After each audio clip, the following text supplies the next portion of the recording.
The rain fell in heavy sheets over Manhattan, a relentless curtain that blurred the edges of the world. Ethan Carver stood beneath the faint glow of a street lamp, its amber light flickering like a dying star against the wet pavement. At 55, he was a man carved from discipline and ambition, CEO of Carver Enterprises, a titan of Wall Street whose name carried the weight of wealth and whispers of ruthlessness. His long, tailored coat clung to his broad shoulders, soaked through, but he didn't flinch. In his right hand, he gripped an old wedding ring, its silver band dulled by time, its edges worn smooth from years forgotten in a safe.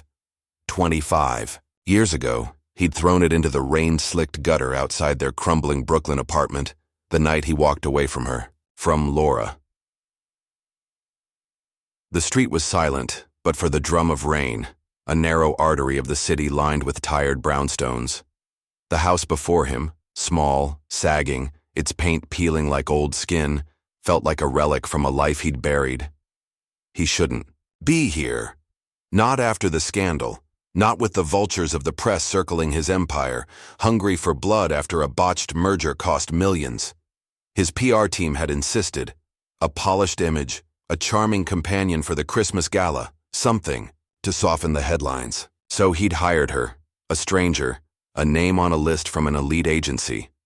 Laura Grayson, 52, discreet, reliable, a prop to prop him up. Nothing more. Ethan exhaled, his breath a ghost in the cold December air. He adjusted his grip on the ring, its metal biting into his palm. He didn't know why he'd dug it out of the safe that morning, why he'd slipped it into his pocket instead of leaving it to rot with the past.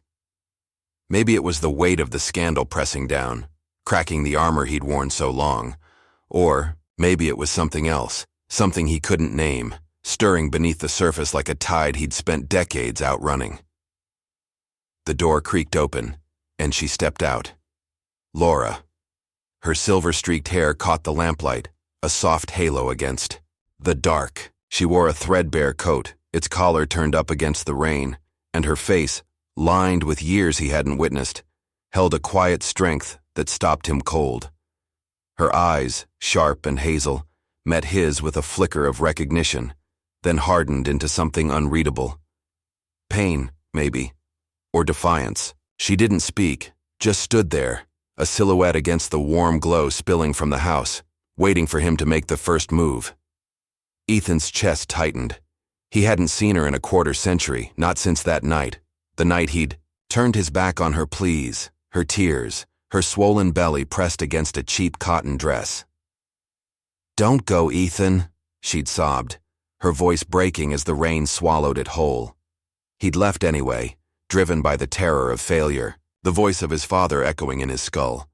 "She'll drag you down, boy. A nobody like her? You're a Carver. Act like it." He'd chosen the glittering promise of Wall Street over the fragile warmth of their life, tossing the ring like it meant nothing, like she meant nothing. "You're late," Laura said now, her voice low, cutting through the rain like a blade. No warmth, no welcome, just a statement, sharp and steady. Ethan blinked, the present snapping back into focus. "Traffic," he lied, his tone clipped, the way it always was in boardrooms. In negotiations, he stepped closer, the ring burning against his skin. "You ready for this? The gala's in 2 days. We've got a role to play." Her lips pressed into a thin line, and for a moment, he thought she'd turn him away. But she nodded, a single, tight jerk of her head. "I know the deal. You need a prop. I need the money. Let's not pretend it's more than that." Her words stung, though he didn't let it show. He'd built a life on not showing weakness, stone walls around a heart he'd convinced himself no longer beat for anyone. "Good," he said, voice flat. "We're clear then." But they weren't. Not really. As she stood there, rain dripping from the hem of her coat, something tugged at him, a memory he couldn't shake. The way she'd looked at him that last night, not with anger, but with a desperate, shattering hope. He'd crushed it, walked away, and never looked back. Until now. "Why this place?" he asked suddenly, gesturing at the house. It was a question he hadn't meant to voice, slipping out before he could stop it. "You could have sold it, moved on." Laura's gaze didn't waver. Some things you don't sell, she said simply. Some things you keep to remind yourself who you are. He frowned, the words sinking into him like cold water. And who are you, Laura Grayson?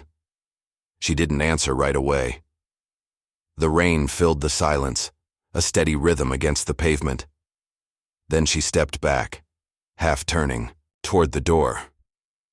Someone who survived, she said, her voice softer now but no less firm.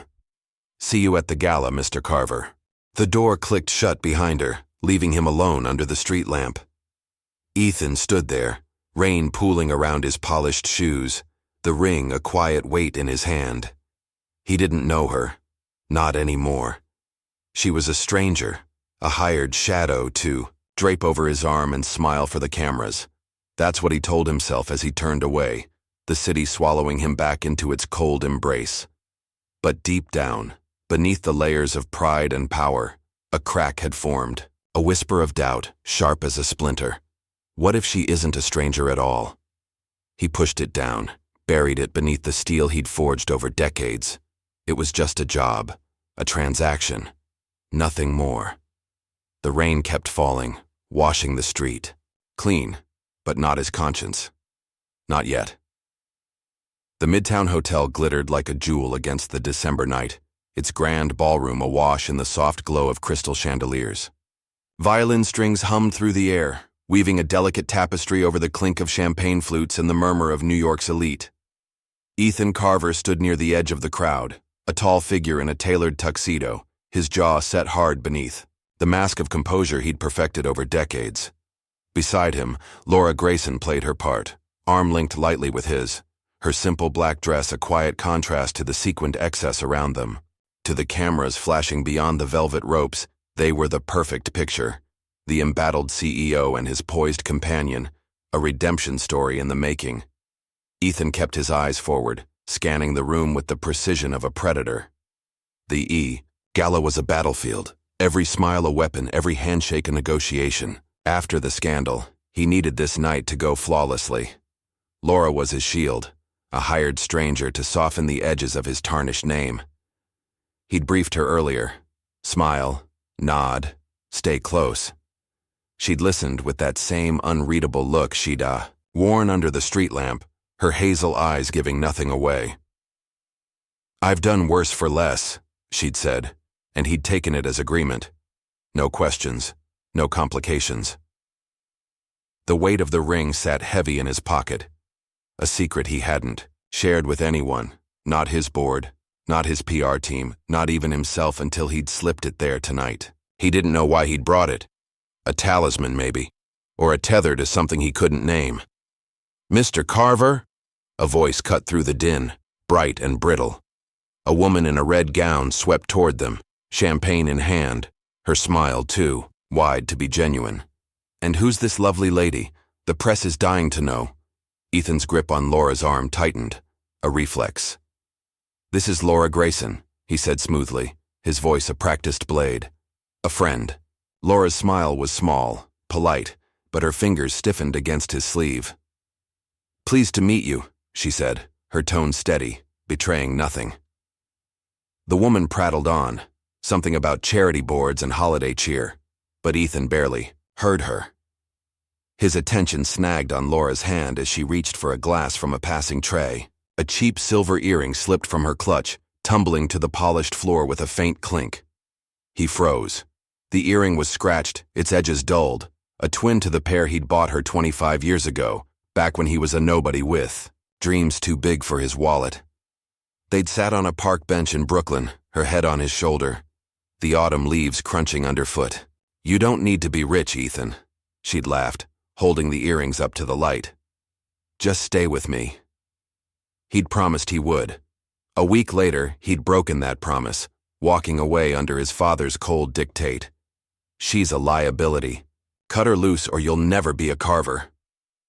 Ethan bent to retrieve the earring, his fingers brushing the cool marble. He straightened, holding it out to her. You dropped this, he said, his voice quieter than he intended. Laura's eyes flickered, surprise then something deeper, a shadow of memory. She took it, her touch fleeting against his palm. "Thanks," she murmured, slipping it back into her clutch. But her hand lingered there, trembling just enough for him to notice. "Why keep it?" he asked, the question slipping out before he could stop it. He didn't mean the earring, not really. He meant all of it. The house, the past, the pieces of a life he'd left behind. Laura's gaze met his, sharp and unflinching. "Some things matter more than money," she said simply.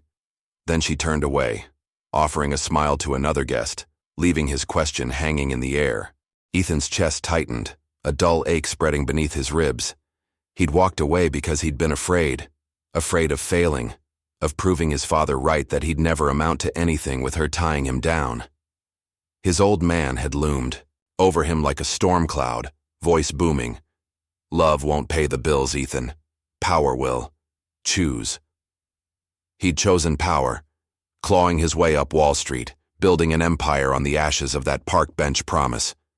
And now here she was, wearing his past like a badge, while he stood beside her in a tuxedo that cost more than their old rent. A waiter passed, and Ethan snagged a coffee from the tray, black, no sugar, the way he liked it. He handed it to Laura, without thinking, a reflex from a lifetime ago. "You still drink it like this?" he asked, nodding at the cup. She took it, her fingers brushing his for a heartbeat. "Some habits stick," she said, her voice softening for the first time. That night, she held the cup, steam curling upward but didn't drink. The moment stretched, fragile as glass, until a photographer called his name, and Ethan turned away, leaving the coffee to cool in her hands. He moved through the crowd, shaking hands, smiling for the flashes, but his mind stayed on her, on that earring, on the ring burning a hole in his pocket. She didn't belong here, in this world of guilt and greed. She never had. So why was she here, playing this game with him? Money, she'd said. But the way she'd looked at him, steady, unflinching, told him there was more. Something he couldn't see yet, something buried in the years he'd let slip away. The coffee sat untouched when he glanced back, cold now, a silent testament to the distance between them. He told himself it didn't matter. She was a prop, a means to an end. But as the violin swelled and the lights danced across her silver hair, a crack widened in the wall he'd built around his heart, a whisper he couldn't silence. What if she's more than that? The gala spun on, a glittering carousel of power and pretense, but Ethan Carver felt the ground shift beneath him, just a little, just enough to make him wonder. The Wall Street office of Carver Enterprises loomed like a fortress against the gray December sky, its towering glass walls reflecting a city cloaked in winter's chill. Inside, Ethan Carver sat at the head of a polished mahogany table, his fingers steepled. Beneath his chin, his face a mask of cold control. The room buzzed with tension, executives in crisp suits, their voices sharp as they debated the fallout from the scandal. Beyond the windows, wind whistled through the concrete canyons, rattling the panes like a restless ghost.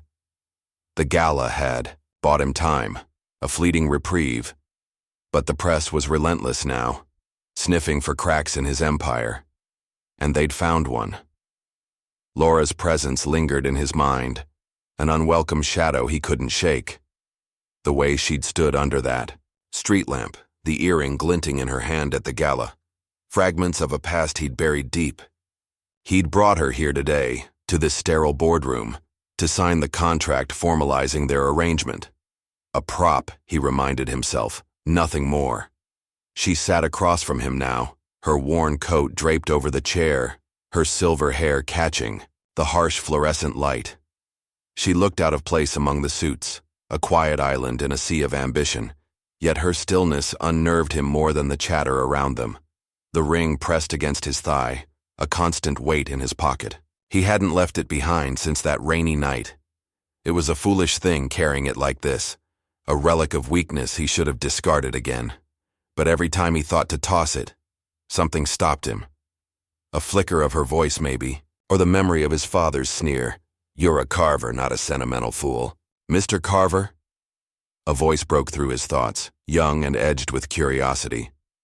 Mia Reynolds, his assistant, leaned forward from her seat near the door. At 25, she was sharp as a blade, dark eyes that missed nothing, a notepad, always in hand. She'd been with him a year, her quiet efficiency a rare asset. But today, there was something different in her tone, a spark he hadn't noticed before. The press is asking questions after the gala. They want to know about your personal life. Have you ever had a family? The room stilled, heads swiveling, toward him. Ethan's jaw tightened, his gaze locking onto Mia's. She held it unflinching, and for a split second, he saw something familiar in her, something he couldn't place. My personal life's irrelevant, he said, his voice, a low growl cutting through the silence like a whip. We're here to discuss the company, not tabloid fodder. Mia didn't back down. They're digging, she pressed, tapping her pen against the notepad. They saw you with Ms. Grayson. They're wondering if there's more to it. I just thought you should know. Ethan's eyes flicked to Laura. Her face had gone pale, her hands gripping the edge of the table. She stood abruptly, her chair scraping against the floor. Excuse me, she muttered, her voice tight, and slipped out of the room before he could stop her. The door clicked shut behind her, a soft sound that echoed louder than it should have. The executives murmured, exchanging glances, but Ethan ignored them. Mia's words gnawed at him, digging. He'd built his life on secrets on walls no one could breach, but Laura's presence, her quiet strength, was a fault line threatening to split it all open. And Mia, what was her angle? She'd never pushed like this before. He remembered her first day the way she'd described her mother. A woman who raised me alone after some guy walked out. He'd barely listened then, but now it stuck, a splinter under his skin. Settings. Over, he snapped, rising from his chair. The room emptied quickly, leaving him alone with the hum of the city beyond the glass. He crossed to the window, staring down at the streets below, his reflection a ghost against the gray. The ring felt heavier now, a silent accusation. He found Laura in the hallway, leaning against the wall near the elevator, her arms crossed tight. You didn't have to run, he said, stopping a few feet away. She didn't look at him. I don't like crowds, she said, her voice low, steady again, or questions I can't answer. Ethan frowned, stepping closer. What's that? Supposed to mean? Her eyes met his then, sharp and piercing. It means I'm here for the job, not your past. Keep it that way. Her words hit harder than he expected, stirring the guilt he'd buried deep. He'd seen that house, the one she refused to sell, the one she'd kept like a shrine. Why stay there? He asked, his voice rougher than he intended. That dump in Brooklyn. You could have sold it years ago. Moved on. Laura's lips thinned, her gaze unwavering. Some things aren't for sale, Ethan. I kept it to remind myself I didn't need you to survive. And I didn't. The use of his name jolted him, a crack in her armor, or maybe his own. He hadn't told her he recognized that house. Hadn't. Admitted he'd driven by it once years ago after a late night at the office. The lights had been on, a child's tricycle tipped over in the yard. He'd sped away, telling himself it was nothing. But now, standing here, he wondered. Mia emerged from the boardroom, her coat slung over her arm, her eyes darting between them. Everything okay? She asked, her tone too casual. Fine, Ethan said curtly, turning away. But it wasn't. Mia's question lingered. Have you ever had a family? And Laura's silence screamed louder than any answer. He'd left her because his father had demanded it, because he'd been too afraid to fight for them. And now the past was clawing its way back, through the press, through Mia's probing, through the woman standing before him. He reached into his pocket, fingers brushing the ring. See you at the next meeting, he said to Laura, his voice flat, retreating behind the wall he knew best. She nodded, stepping into the elevator without a word. As the doors slid shut, Mia lingered, watching him with those dark, searching eyes. She's interesting, she said, almost to herself. Reminds me of someone. Ethan didn't respond, He turned back to the window, the wind howling louder now, the city pressing in. The ring stayed in his hand, cold and unyielding, a question he wasn't ready to face. The night was a shroud over Brooklyn, cold rain hammering the windshield of Ethan Carver's sleek black sedan. He gripped the steering wheel, knuckles white, the city lights smearing into streaks of gold and red as he navigated the narrow streets. The meeting had left him rattled. Mia's questions, Laura's silence, the press closing in like wolves. He needed answers, not from contracts or boardrooms, but from her. So he'd driven here, to that sagging brownstone on the edge of his past, the one she refused to let go. The ring burned in his pocket, a silent passenger he couldn't leave behind. He parked under the same flickering street lamp where he'd stood days before, its weak light cutting through the downpour. The house loomed ahead, its windows glowing faintly, a stubborn ember in the dark. Ethan stepped out, rain soaking his coat in seconds, his polished shoes sinking into the puddles. He didn't care. He banged on the door, the sound sharp against the storm's roar. "Laura," he called, his voice rough, insistent. "We need to talk." The door creaked open, and there she was, Laura, her silver hair damp from the wet night, her hazel eyes narrowing as they met his. She wore an old sweater, its sleeves frayed, and for a moment he saw the woman he'd left behind. Young, fierce, pleading with him under a rain like this. "What do you want, Ethan?" she asked, her tone flat, unyielding. He pushed past her, stepping into the cramped living room. The air smelled of coffee and damp wood, the furniture worn but clean, a life pieced together from scraps. "Why are you doing this?" he demanded, turning to face her. "The gala, the contract. What's your game?" "You could have said no." Laura shut the door, her movements deliberate. "I told you," she said, crossing her arms. "I need the money, that's all you get to know." "Bullshit," he snapped, his voice rising. "You're not some desperate hire. You kept that damn house, that earring. Why? To punish me? To throw it in my face?"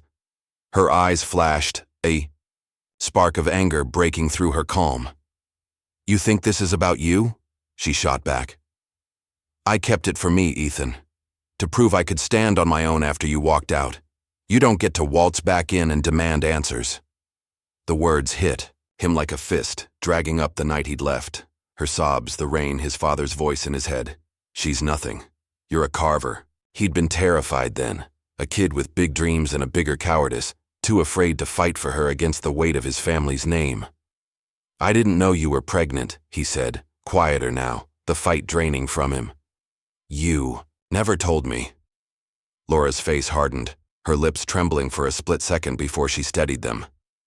"You didn't want to know," she said, her voice ablade. "You chose your empire over us.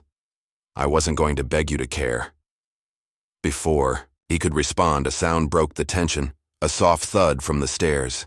Ethan turned and his breath caught. A young woman stood there, her dark hair falling over her shoulders, her eyes wide with confusion. She was 25 maybe, her features sharp and familiar in a way that made his stomach drop. "Mom?" she said, her voice tentative, glancing between them. "What's going on?" Laura stiffened, stepping forward as if to shield her. "Mia, go back upstairs," she said, her tone firm but fraying at the edges. Mia. Ethan's mind reeled. Mia Reynolds, his assistant, the one who'd asked about his family, who'd watched him with those searching eyes. She was here, in Laura's house, calling her mom. The pieces slammed together, a jagged puzzle he hadn't seen coming. "You're her daughter," he said, the words tumbling out, raw and unsteady. He looked at Laura, his voice dropping to a whisper. "She's our daughter." Laura's hand shot out, gripping his arm, her nails digging in. "Don't!" she hissed, her eyes blazing. "Don't you dare say it. She doesn't need you now. She never did." Mia stepped closer, her brow furrowing. "What's he talking about, Mom?" Her voice trembled, but there was steel in it. The same steel he'd seen in her at the office. "Who is he?" Ethan's heart pounded, a drumbeat against his ribs. He saw it now, the shape of her eyes, the stubborn tilt of her chin. Laura's daughter. His daughter. The ring in his pocket felt like a live wire, searing through the fabric. "Laura," he said, his voice breaking. "Why didn't you tell? Me? Because you left," she shouted, her composure shattering. "You threw that ring and walked away like we were nothing. I kept her safe from you, from the man who cared more about power than his own blood." Mia's gaze darted between them, her hands clenching at her sides. "Is it true?" she asked, her voice rising. "He's my father?" Laura's silence was answer enough. She turned away, her shoulders shaking, and Ethan stood frozen, the rain drumming outside like a heartbeat. He'd built an empire, a life of steel and glass, but here, in this crumbling house, it all came crashing down. Mia was his, a truth he hadn't sought, hadn't wanted, until it stared him in the face. "I didn't know," he said again, softer, to no one in particular. But the words felt hollow, a weak defense against the storm he'd unleashed. Laura's glare burned into him, Mia's confusion cut deeper, and the ring, God, that damn ring, sat heavy in his pocket, a witness to his failure. The room spun, the walls closing in. He'd come for answers, but he'd found a reckoning instead. "I need air," he muttered, stumbling toward the door. The rain swallowed him as he stepped out, cold and unforgiving. But it couldn't wash away the truth. Mia was his daughter, and Laura had kept her from him all these years. The wind howled through the Hamptons, a wild beast clawing at the walls of Ethan Carver's sprawling estate. Inside, the cavernous living room was a fortress of shadows, its floor-to-ceiling windows rattling under the storm's assault. Ethan stood alone, a glass of bourbon in his hand, staring out at the churning darkness beyond the glass. The rain lashed the panes in relentless sheets, mirroring the chaos that had taken root inside him since that night in Brooklyn. Mia was his daughter. Laura's daughter. Their daughter. The truth had hit him like a freight train, splintering. The life he'd built, and he hadn't slept since. The ring sat on the marble coffee table, glinting faintly under the dim glow of a single lamp. He'd taken it out of his pocket when he got home, unable to bear its weight against his skin any longer. It mocked him now, a small, tarnished circle that held 25 years of lies and loss. He'd left Laura because he'd been afraid of failing her, of failing himself, of proving his father right that he'd never be enough without the Carver name behind him. And now the press knew. Headlines screamed across every screen, "Billionaire abandoned wife and child." Stocks were plummeting, the board was circling, and his empire teetered on the edge. But none of that mattered as much as the look in Mia's eyes, confusion, betrayal, a mirror to his own shame. His phone buzzed on the table, a harsh vibration that snapped him back. Another message from his PR team. "Deny it, Ethan. Say she's lying. We can spin this." He tossed the phone aside, the bourbon burning his throat as he took a long swallow. Deny it? He'd spent decades denying everything. Laura's tears, his own heart, the child he hadn't known existed. He couldn't do it again. Not now. The drive to Brooklyn replayed in his mind. Laura's shout, "You left!" And Mia's voice, "He's my father?" Cutting through the rain. He'd run from it, from them. But the storm had followed him here, raging inside and out. He set the glass down, hard enough to slosh amber liquid onto the table, and grabbed his coat. He had to see her. Mia. His daughter. He had to know. The road back to the city was a blur, rain pounding the sedan as he pushed it faster than he should have. The brownstone emerged from the wet night, its windows dark now, a stubborn silhouette against the storm. He parked crookedly, stumbling out into the downpour, his coat flapping like a broken wing. He banged on the door, water streaming down his face. "Laura! Mia! Open the damn door!" It swung inward, and Laura stood there, her face pale, her eyes red-rimmed. "What are you doing here?" she demanded, her voice raw. "Haven't you done enough?" "I need to see her," Ethan said, stepping forward. "Mia, I need to talk to her." Laura blocked the doorway, her small frame a wall of steel. "She doesn't want to see you. She's upstairs crying her eyes out because of you. Leave us alone, Ethan." But then Mia appeared behind her, her dark hair tangled, her cheeks streaked with tears. "Mom, let him in," she said, her voice trembling but firm. "I want to know. I deserve to know." Laura hesitated, her hands clenching at her sides, then stepped aside. Ethan crossed the threshold, the air thick with the scent of damp wood and unspoken pain. The living room felt smaller now, suffocating as Mia faced him, her eyes searching his like they had in the boardroom. Only now they held a daughter's hurt, not an assistant's curiosity. "Is it true?" Mia asked, her voice breaking.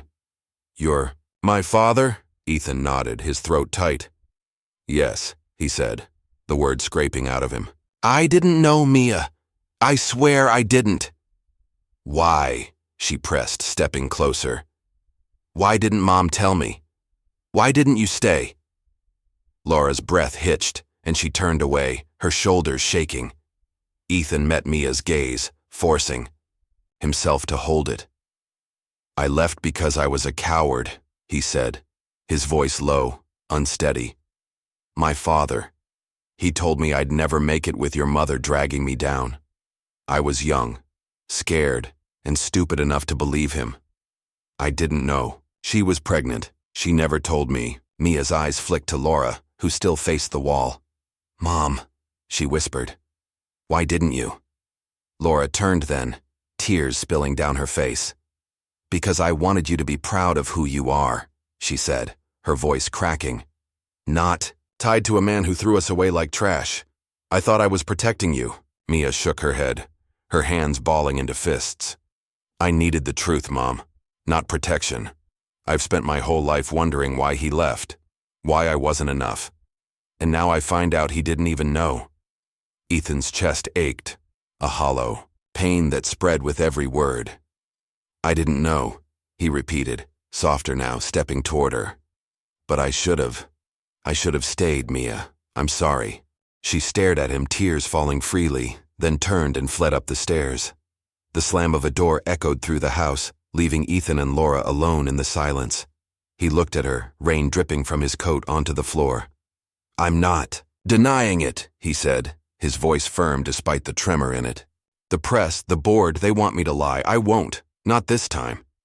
Laura's eyes widened, then narrowed. "You'll ruin yourself," she said, almost a whisper. "Everything you've built." "Let it burn," he replied, the words surprising even him. "I've lost enough already." He reached into his pocket, pulling out the ring. It glinted in his palm, wet from the storm, a fragile thing against the wreckage of their lives. "I didn't deserve you then," he said, holding it out to her. "I don't now, but I'm not running anymore." Laura stared at it, then at him, her face a mask of grief and defiance. She didn't take it. "Go home, Ethan," she said, turning away. "We don't need you to fix this." He stood there, rain pooling around his feet, the ring cold in his hand. The storm roared outside, but inside it was quieter now. A stillness born of truth laid bare. He'd come for answers, but he'd found a daughter instead, and a fight he wasn't sure he could win. The rain had softened to a whisper by the time Ethan Carver returned to the Brooklyn brownstone, its patter a gentle hum against the night. Inside, the small kitchen glowed under a single bulb, its yellow light spilling over chipped counters and a linoleum floor worn smooth by years.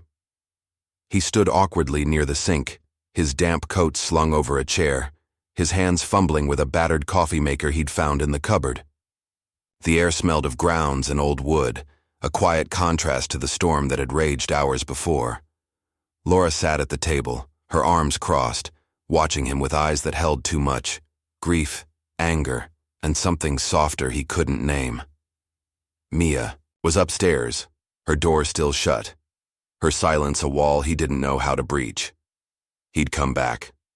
After the fight, after Laura's dismissal, he'd driven halfway to the Hamptons before turning the car around. He couldn't leave. Not again. Not after seeing Mia's face, her tears, her voice demanding a truth he'd never given her.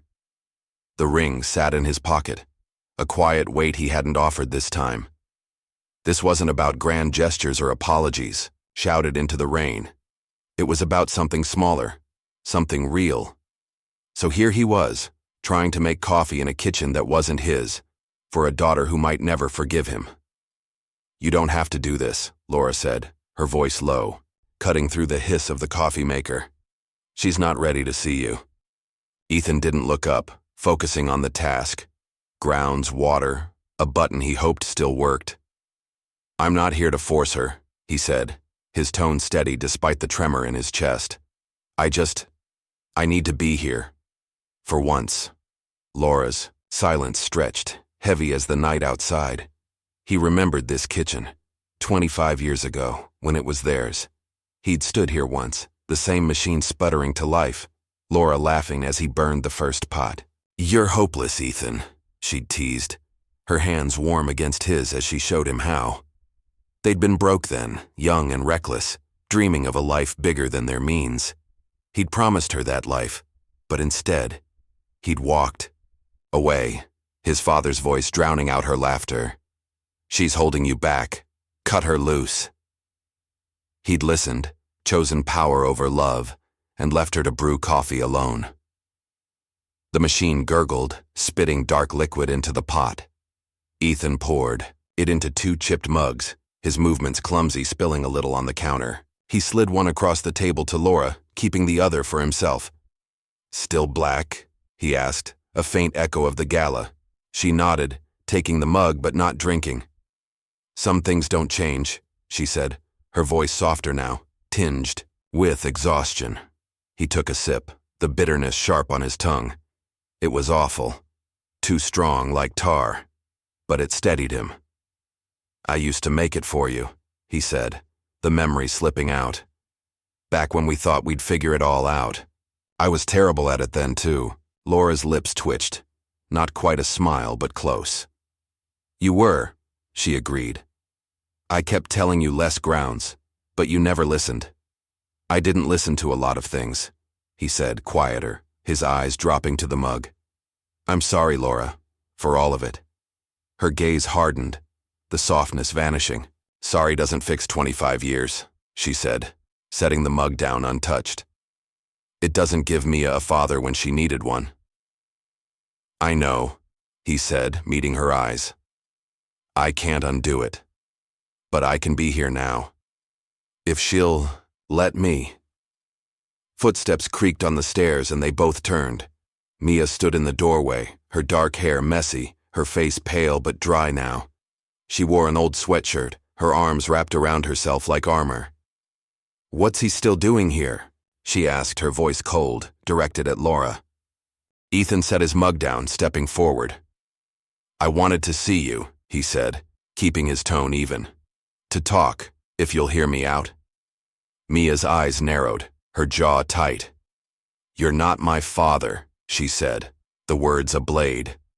"You're just some guy who walked out. I don't need you now." The sting was sharp, but he took it, nodding slowly. "I deserve that," he said. "I was a coward, Mia. I left because I was scared. Scared of failing you, your mom, myself. My father convinced me I'd never make it with them holding me back. I was wrong. I've been wrong every day since." She stared at him, her hands clenching at her sides. "You don't get to just show up and say that," she snapped. "You don't get to make it okay." "I'm not trying to," he said, his voice breaking. "I just want you to know I'm here, and I'm not leaving this time." Mia's eyes flickered, a crack in her armor, but she didn't soften. She turned to Laura. "You're okay with this? Him being here?" Laura sighed, her gaze shifting. Between them. "Give him a chance, Mia," she said, her voice weary but firm. "Not for him. For you. You've carried this long enough." Mia hesitated, then crossed to the table, snatching the second mug. She took a sip, grimacing as the coffee hit her tongue. "This is awful," she said, a small, reluctant laugh escaping despite herself. Ethan's heart lifted, just a fraction. "I never got the hang of it," he said, a faint smile tugging at his lips. "Your mom tried to teach me, but I was stubborn." Mia set the mug down, her laughter fading. "Don't think this changes anything," she warned, her voice hard. Again. "I don't trust you." "I don't expect you to," he said, holding her gaze. "Not yet." She studied him, then turned and climbed the stairs without another word. The silence returned, softer now, a fragile thread between them. Laura watched her go, then looked at Ethan. "She's tough," she said. "Like me." "Like us," he corrected. And for the first time, Laura didn't argue. He stayed a while longer, the coffee cooling in his hands, the night settling around them. It wasn't forgiveness, not even close. But it was a start. A crack in the wall, and for now, that was enough. The storm had passed, leaving a brittle calm over Manhattan as Ethan Carver stepped into the glass-walled lobby of Carver Enterprises. Raindrops clung to the windows, refracting the harsh light of a dozen camera flashes that greeted him. The press conference room buzzed with anticipation, a swarm of reporters and board members packed tight, their voices a low roar against the hum of live feeds. Ethan stood at the podium, his tuxedo crisp despite the sleepless night, his face a mask of resolve. The ring rested in his pocket, a steady weight anchoring him to this moment, a moment he'd chosen, against every instinct, every advisor screaming, for him to run. The board had called it an emergency meeting, a last-ditch effort to salvage the company after the headlines broke. Carver's secret family exposed. Stocks had tanked, investors were pulling out, and the PR team had begged him to deny it, to call Laura a liar, Mia a mistake. He'd refused. Tonight wasn't about saving his empire. It was about saving something else, something he'd lost, long before he'd ever sat in a corner office. He adjusted the microphone, the sound crackling through the room. "Good evening," he began, his voice steady, cutting through the chatter. "You're here because you want the truth. So here it is.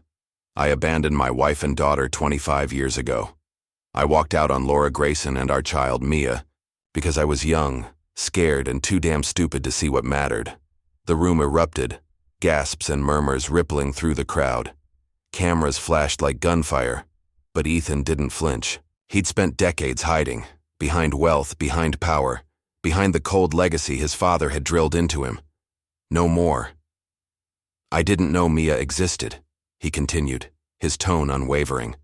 "Laura never told me, and I never asked. I chose ambition over family, and I've paid for it every day since. I don't deserve their forgiveness, but I'm here to ask for it anyway."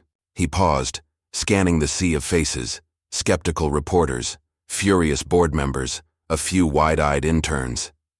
Then he turned to the side where Laura and Mia stood just off stage, their silhouettes faint against the glare. "Come up here," he said, softer now, a plea more than a command. "Please." Laura hesitated, her arms crossed tight, her hazel eyes locked on his. Mia stood beside her, her dark hair pulled back, her face a mix of anger and uncertainty. After a long moment, Laura nodded and they stepped forward, joining him at the podium. The crowd hushed, the air thick with expectation. Ethan faced them, ignoring the cameras, the world shrinking to just the three of them. "I'm sorry," he said, his voice breaking. "To both of you. I was a coward. I let my father convince me you were a burden, that I'd fail if I stayed. I was wrong. You're not my shame. You're my strength. And I'll spend whatever time I have left proving it." Mia's eyes glistened, her hands clenched at her sides. Laura's lips trembled, but she held her ground, her silence a wall he couldn't yet breach. He sank to one knee, pulling the ring from his pocket. It gleamed in his palm, a battered circle of silver holding a lifetime of regret. "I don't deserve you," he said, looking up at them. "But I'm asking you to let me try. Forgive me." A voice cut through the stillness, sharp, familiar, dripping with disdain. "This is pathetic, Ethan." James Holt, his old rival, stepped from the crowd, a smirk twisting his face. Holt had been a thorn in his side for years, a vulture circling every misstep. "You think this sob story saves you? You're finished." He held up a phone, pressing play on a grainy audio clip. Ethan's voice crackled through the speakers, young and desperate. "I'll come back, Laura, I swear. Just give me a year to make it." Then another voice, cold and commanding, his father's. "You go back, you lose everything, I'll cut you off, she's nothing." The room gasped, the twist hitting like a bomb. Ethan froze, the memory flooding back. 25 years ago, a payphone in the rain, his plea to Laura drowned out by his father's ultimatum. He'd called her, begged for time, but she'd hung up, and he'd never tried again. Holt grinned, triumphant. He didn't just leave, he said. He tried to crawl back and chickened out. Some hero. Mia's head snapped up, tears spilling over. You tried? She whispered, her voice raw. You called her? Ethan nodded, his throat tight. I did. I wanted to come back, Mia, but I was weak. I let him win. Laura's hand flew to her mouth, her eyes wide with shock. I thought... She started, then stopped, her voice choking. I thought you didn't care. I cared, he said, rising to his feet, the ring still in his hand. I just didn't fight hard enough. Mia stepped forward, her tears falling freely now, and threw her arms around him. The room blurred, as he held her, his daughter, for the first time. Her sobs muffled against his chest. His own eyes burning, Laura watched, her face a storm of emotions, then reached out, taking the ring from his palm. She slipped it onto his finger, her touch trembling but sure. Not for you, she said, her voice thick. For us. The crowd was silent, the cameras forgotten, the moment raw and unbroken. Ethan turned back to the podium, his arm around Mia, Laura beside him. I'm stepping down as CEO, he said, his voice firm. I'm selling my shares, and the proceeds will fund a foundation for kids like Mia who deserve better than I gave her. That's my legacy now, Holt scoffed, but the sound was lost in the swell of murmurs, shock, then something like respect. Ethan didn't care. He'd lost his empire, but he'd gained something more. The ring on his finger felt light now, a promise remade. He looked at Laura and Mia, their hands linked with his, and for the first time in decades he felt whole. The flashes fired again, but they couldn't touch him. Not anymore. Snow fell gently over Brooklyn on Christmas Eve, a soft veil dusting the rooftops and clinging to the bare branches of the trees. The brownstone glowed with a quiet warmth, its windows strung with twinkling lights that spilled golden flecks onto the street below. Ethan Carver knelt in the backyard, his breath fogging in the crisp air, his hands clumsy as he pressed a small tulip bulb into the frozen earth.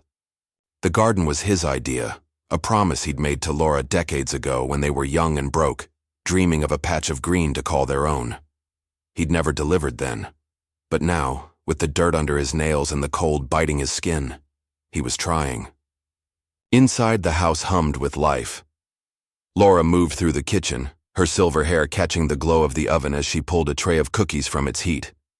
Mia sat at the table, a laptop open, her dark eyes scanning numbers and plans for the foundation Ethan had launched with the sale of his shares. The Carver name no longer adorned a Wall Street tower.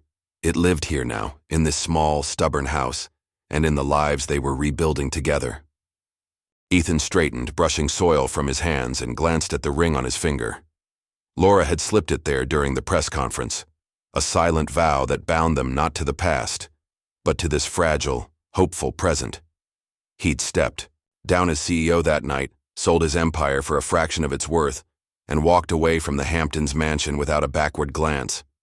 The money, millions of it, had seeded the Mia Grayson Foundation, a lifeline for kids who'd grown up, like she had, alone, wondering why they weren't enough. He wasn't a billionaire anymore. He was just Ethan, and for the first time, that felt right.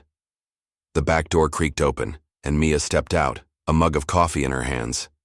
She wore a thick sweater, her breath puffing out in little clouds as she crossed the yard. You're gonna freeze out here, she said, holding the mug toward him. It's not even good coffee, but it's warm. He took it, the heat seeping into his chilled fingers, and managed a small smile. I'm terrible at this, aren't I? He said, nodding at the uneven row of bulbs he'd planted. Your mom tried to teach me gardening once. I was hopeless, then too.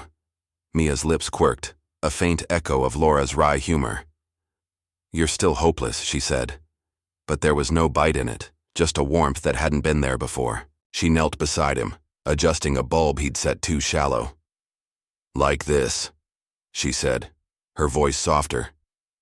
You've got to give it a chance to grow. He watched her, the careful way she pressed the soil, and felt a pang in his chest. I'm learning, he said, his tone rough with emotion. I'm trying, Mia. She looked up, her dark eyes meeting his, and nodded. I know, she said simply. It wasn't forgiveness, not fully, but it was enough for now. A start. The door opened again, and Laura stepped out, a scarf around her shoulders, her hands dusted with flour. You two planning to stay out here? All night? She called, her voice carrying a teasing lilt. Cookies are ready, don't let them go cold. Ethan rose, offering Mia a hand. She took it, her grip firm, and they followed Laura inside. The kitchen smelled of cinnamon and sugar, a warmth that wrapped around them like a blanket. The table was a mess, cookie trays, laptops, a half-decorated tree in the corner, but it was theirs. Ethan set the mug down, watching as Mia grabbed a cookie and Laura scolded her for not waiting. He'd missed this, missed them, for 25 years, chasing a legacy that meant nothing compared to this moment. He'd been wrong about honor. He'd thought it lived in boardrooms, in wealth, in the Carver name his father had beaten into, M. But it was here, in the quiet sacrifice of a woman who'd raised their daughter alone, in the strength of a girl who'd built herself from nothing, in the choice to stay when he'd once run. I thought power was everything, he said, the words slipping out as he looked at them. I was wrong. You two, you're everything. Laura paused, a cookie halfway to her mouth, and met his gaze.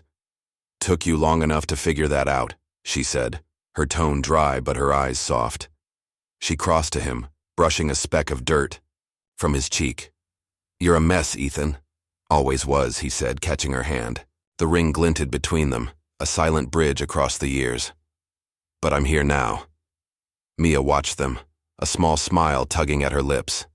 You're both ridiculous, she said, but she slid her chair closer, joining their circle.